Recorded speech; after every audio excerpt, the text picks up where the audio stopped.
안녕하세요. 리마인드 상담사 오태길입니다. 정말 오랜만에 뵙네요. 어, 그동안 상담도 너무 많고 유튜브를 할 시간이 없었는데 이제 다시 시작을 하게 됐습니다. 저희 내담자분들 한 분이 이제 유튜버이신 분이 있으세요. 근데 그분이 너무 루즈하고 이렇게 좀 고쳐야 될 분들을 알려줬어요. 그래가지고 좀 재미있고 좀 많은 분들이 도움이 될 수 있는 그런 유튜브를 이제부터 다시 올리려고 합니다.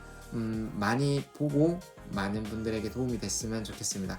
자, 그러면은 오늘 배울 내용은 5분이면 배우는 제외 방법이야. 이거를 하나하나 설명을 드려보도록 할게요. 아무리 이성적인 사람이라도 이별을 통보받게 되면 굉장히 많이 아파요.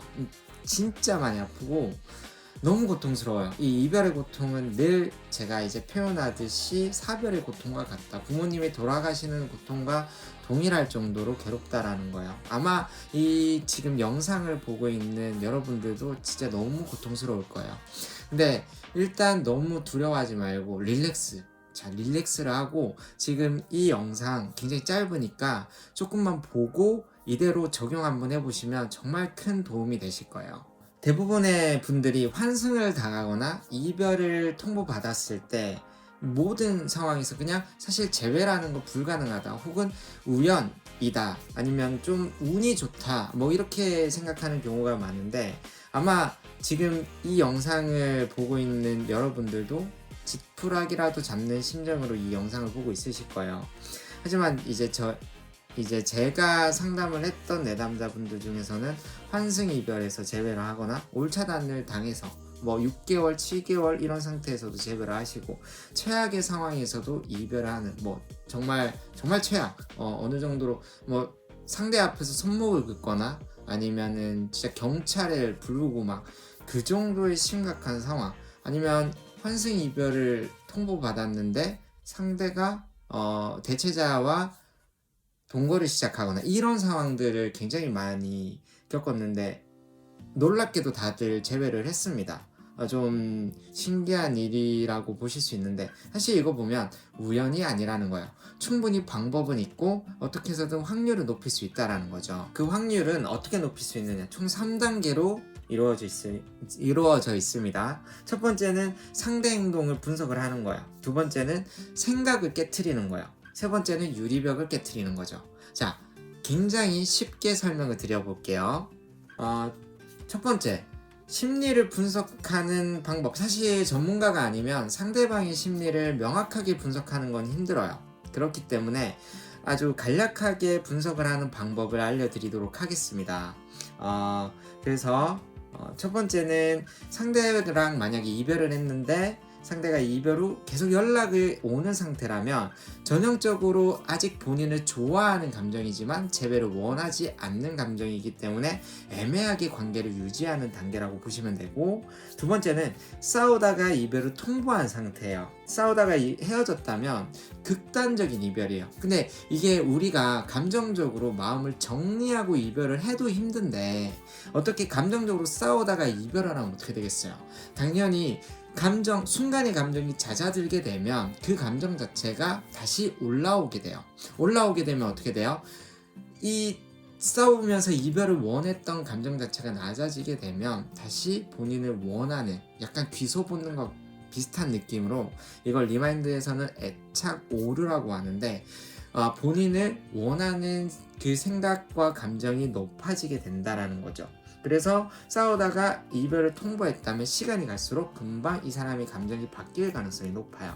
그리고 두 번째는 마음이 식어서 이별을 통보한 상태라고 보면 돼요. 사실 마음이 식는다라는 개념 자체는 좀 애매하긴 하지만 우리의 뇌에서는 감정 상태가 관계를 더 이상 이어갈 수 없다고 생각을 했었을 때 이별을 보통 많이 생각을 합니다. 그래서 이런 사람들 같은 경우는 잠재적 이별, 즉 마음을 생각보다 이제 좀 많이 정리해서 확신이 생겼을 때 이별을 통보하는 상태인 거죠.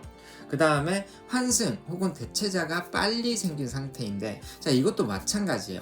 이별의 고통은 이별을 통보한 사람도 굉장히 많이 힘들어요. 왜냐면 이별을 할 때 그 감정도 순간 이 사람이 이별을 통보하고 내가 모든 주도권, 즉 리마인드에서는 페이스죠. 이 선택권을 가지고 있다고 생각은 하지만 그럼에도 우리는 인간은 30% 정도밖에는 이성이 멘탈이 강하지 못해요. 감정은 70%, 본능도 그렇죠. 그러니까 사람은 자신의 감정을 컨트롤할 수 없다라는 뜻이에요. 결론적으로는. 그렇기 때문에 내가 심리적으로 굉장히 이 사람을 이별을 통보한다고 하더라도 그 이후에 오는 심리적 타격, 즉 애착 오류에 대한 타격은 상대도 굉장히 많이 겪을 수밖에 없게 되는 거죠. 두 번째, 생각을 깨트리는 거예요. 이거를 이제 리마인드에서는 페이스 혹은 펀치라고 하죠. 그게 한마디로 무슨 말이냐면 이 사람이 생각을 한 것과는, 그러니까 예상을 한 것과는 반대의 행동으로 타격을 주는 거예요, 상대한테. 이별을 통보받고 매달리면 이 사람의 입장에서는 어때요? 얘는 그냥 시간을 좀 두고 연락을 한다, 뭐 다가온다, 어떻게 생각할까요? 당연히 아직도 미련이 남아있을 거라고 생각해요. 이미 알고 있고 알고 대처하는 건 어때요? 쉬워요, 굉장히. 그러니까 여러분들이 상대한테 다가간다고 하더라도 이미 이 사람의 입장에서는 여러분들이 다가오면 뭐야, 얘 아직도 나 좋아하네? 이렇게 생각한단 말이에요. 이거를 바꿔야 돼. 어떻게? 확실하게 바꿔줘야 돼요. 만약에 예를 들어서 아까 앞에 분석을 했죠? 연락을 계속 하고 있어요. 그럼 이 사람은 어때요? 이 사람은 재회는 원하지 않아. 근데 좋아하는 감정이 크기 때문에 관계를 애매하게 유지를 하는 거죠. 그러니까 어떻게 해야 돼요? 여러분들이 이 사람에게 계속 좋아하는 감정을 보여주고 페이스를 주면서 설득하고 맞춰주면 이 사람은 딱 그 거리까지만 유지를 하는 거예요. 왜? 안 다가가도 되니까. 이런 경우에서는 어떻게 돼요? 펀치를 주는 거죠. 연락을 이제 좀 상대랑 거울 모드로 유지를 한다거나 이 사람의 행동에 좀 포커페이스를 맞추는 거예요. 포커페이스라는 건 감정을 숨기는 거죠.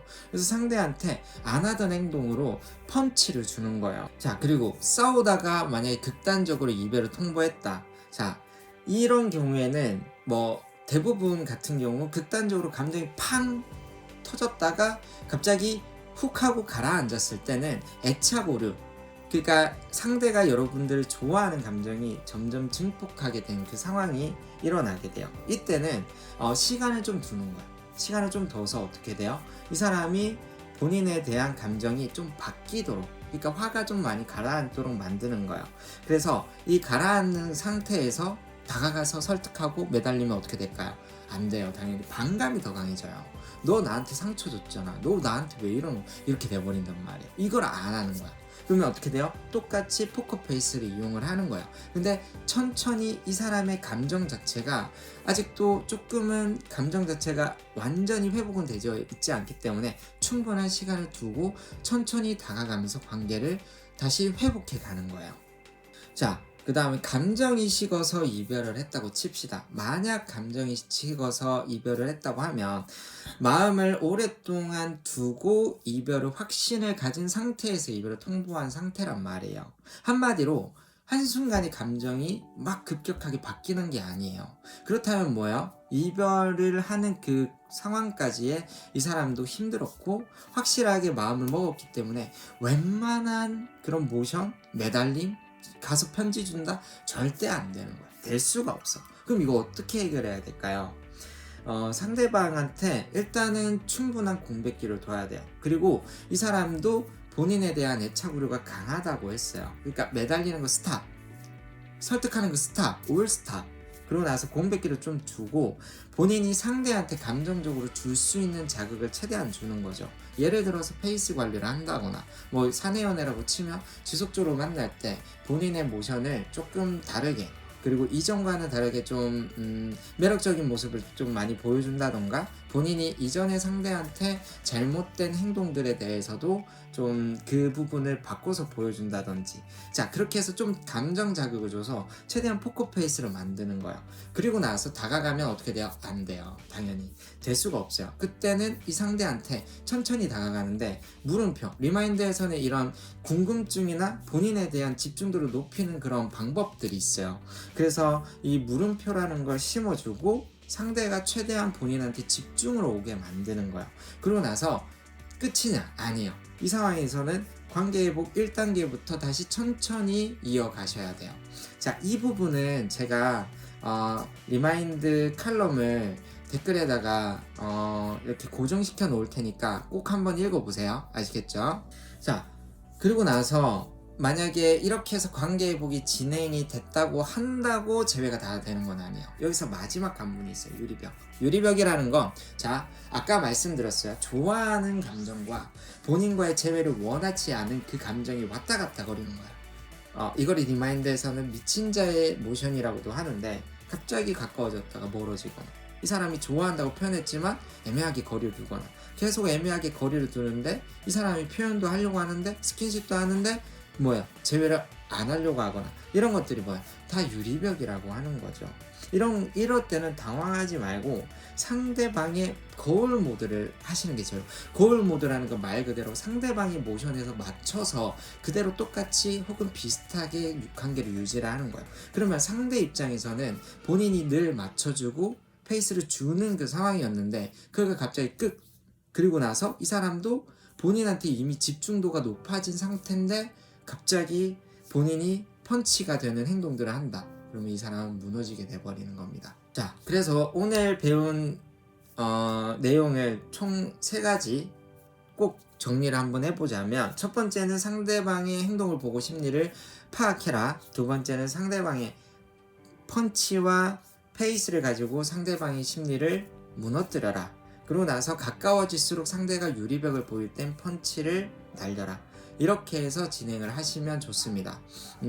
이제 주기적으로 계속해서 유튜브로 올릴 예정입니다. 그래서 여러분한테 정말 많은 도움이 되고 힘들고 괴로운 분들, 저 그 마음 너무 잘 알기 때문에 정말 많이 도움이 될 수 있는 그런 영상들을 주기적으로 올릴 테니까 보고 배우고 그 다음에 적용을 하는 게 가장 중요해요. 그렇게 하나하나 적용을 해서 지금의 상황을 최대한 유리하게 만들어 보시길 바랄게요. 수고하셨습니다.